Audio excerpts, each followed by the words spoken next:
أعوذ بالله من الشيطان الرجيم. بسم الله الرحمن الرحيم. يا أيها المزمل قم الليل إلا قليلا نصفه أو انقص منه قليلا أو زد عليه ورتل القرآن ترتيلا إنا سنلقي عليك قولا ثقيلا إن ناشئة الليل هي أشد وطئا وأقوم قيلا إن لك في النهار سبحا طويلا واذكر اسم ربك وتبتل إليه تبتيلا رب المشرق والمغرب لا إله إلا هو فاتخذه وكيلا واصبر على ما يقولون واهجرهم هجرا جميلا وذرني والمكذبين أولي النعمة ومهلهم قليلا إن لدينا أنكالا وجحيما وطعاما ذا غصة وعذابا أليما يوم ترجف الأرض والجبال وكانت الجبال كثيبا مهيلا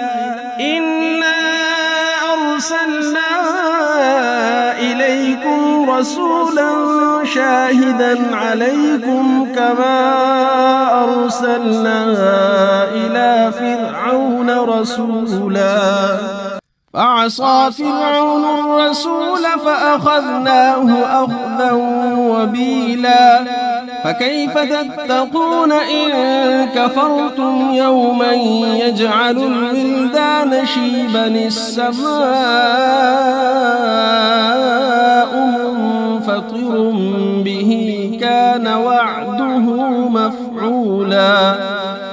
إن هذه تذكرة فمن شاء اتخذ إلى ربه سبيلا إن ربك يعلم أنك تقوم أدنى من ثلثي الليل ونصفه وثلثه وطائفة من الذين معك والله يقدر الليل والنهار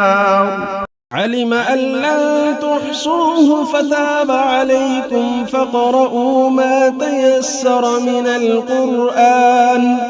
علم أن سيكون منكم مرضى وآخرون يضربون في الأرض يبتغون من فضل الله وآخرون يقاتلون في سبيل الله فاقرؤوا ما تيسر منه وأقيموا الصلاة وآتوا الزكاة وأقرضوا الله قرضا حسنا وما تقدموا لأنفسكم من خير تجدوه عند الله هو خيرا وأعظم أجرا واستغفروا الله إن الله غفور رحيم.